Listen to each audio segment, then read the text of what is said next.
Chairman. Attorney General Garland, let me just ask you, does your department have a problem with anti-Catholic bias? Our department protects all religions and all ideologies. It does not have any bias against any religion of any kind. Well, you could have surprised me, because given the resources that you are expending and the apparently intelligence assets that you are deploying against Catholics, it appears, and other people of faith, while simultaneously turning a blind eye while people are executed gang style in the streets of our cities, including in my home state, your answer frankly surprises me. Let's talk about the Mark Houck case, for example. You've been asked about this already today, and frankly, your answers really astound me. This is a case where a Catholic pro-life demonstrator, father, was accused of disorderly conduct in front of an abortion center.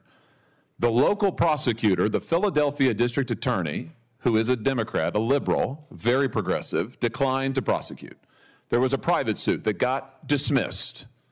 And then after all of that, your Justice Department sent between 20 and 30 armed agents in the early morning hours to the Houck's private residence to arrest this guy after he had offered to turn himself in voluntarily. Here's the photo. Once again, you can see the long guns, you can see the ballistic shields, you can see that they're wearing bulletproof vests.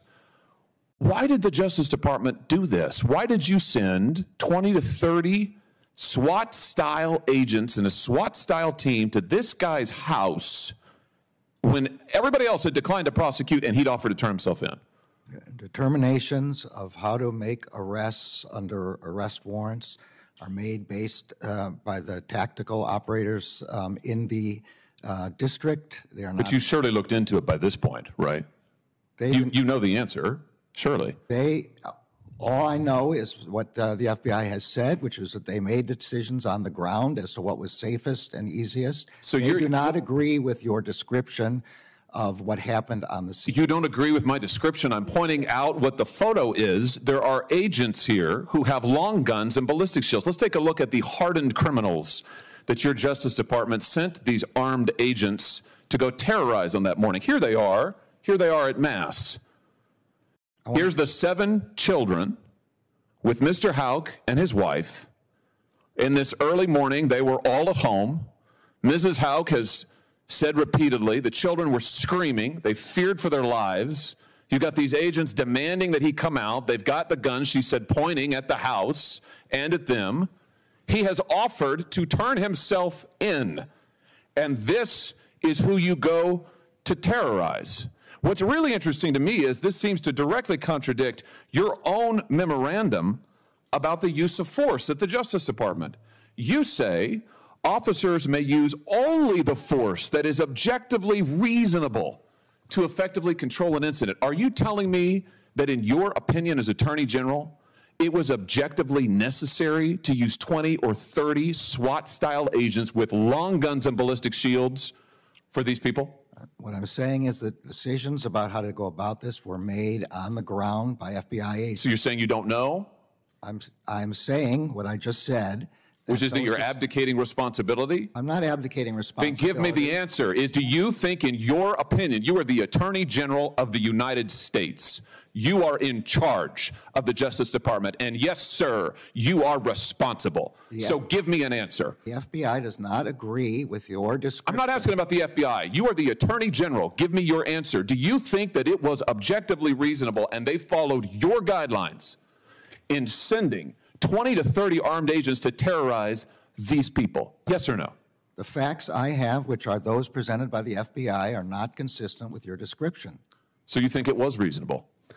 I'm saying the facts are not as you describe.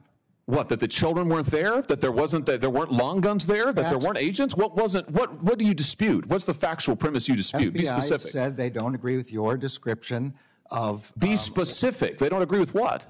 Of how many agents, of the agents who were there, and of what their roles were. They don't agree. Do you know the jury in this case acquitted Mr. Houck? As I'm sure you're aware. Do you know how long it took him? I am aware, and we respect the decision of the jury. Do you know how long it took him? I don't know. 1 hour. 1 hour. Philadelphia District Attorney declines to prosecute. The private suit's dismissed. You use an unbelievable show of force with guns that I just note liberals usually decry. We're supposed to hate long guns and assault-style weapons. You're happy to deploy them against Catholics and innocent children. Happy to. And then you haul him into court and a jury acquits him in 1 hour. I just suggest to you that that is a disgraceful performance by your Justice Department and a disgraceful use of resources. I notice a pattern, though. The FBI field office in Richmond on the 23rd of January of this year issued a memorandum in which they advocated for, and I quote, the exploration of new avenues for tripwire and source development against traditionalist Catholics, it's their language, including those who favor the Latin Mass. Attorney General, are you cultivating sources and spies in Latin Mass parishes and other Catholic parishes around the country? No, the Justice Department does not do that. It does not do investigations based on religion. I saw the document you have. What did you do about it? It's appalling. It's appalling. I'm in complete agreement with you. I understand that the FBI has withdrawn it, and it's now looking into how this could ever have happened. How did it happen? That's what they're looking into. But I'm totally in agreement with you. That document is appalling. I'll tell you how it happened. This memorandum, which is supposed to be intelligent, cites extensively the Southern Poverty Law Center, which goes on to identify all of these different Catholics as being part of hate groups. Is this how the FBI, under your direction and leadership, is this how they do their intelligence work? They look at left-wing advocacy groups to target Catholics? Is this what's going on? I mean, clearly it is. How is this happening? The FBI is not targeting Catholics, and as I've said, this is an inappropriate memorandum, and it doesn't reflect the methods that the FBI is supposed to be using. It should not be relying on any single organization without doing its own work. Let me just ask you, as my time expires here, a very direct question. How many informants do you have in Catholic churches across America? I don't know, and I don't believe we have any informants aimed at Catholic churches. We have a rule against investigations based on First Amendment activity, and Catholic churches are obviously First Amendment activity. But I don't know a specific answer to your question. You don't know the specifics of anything, it seems, but apparently on your watch, this Justice Department is targeting Catholics, targeting people of faith, specifically for their faith views. And Mr. Attorney General, I'll just say to you, it's a disgrace.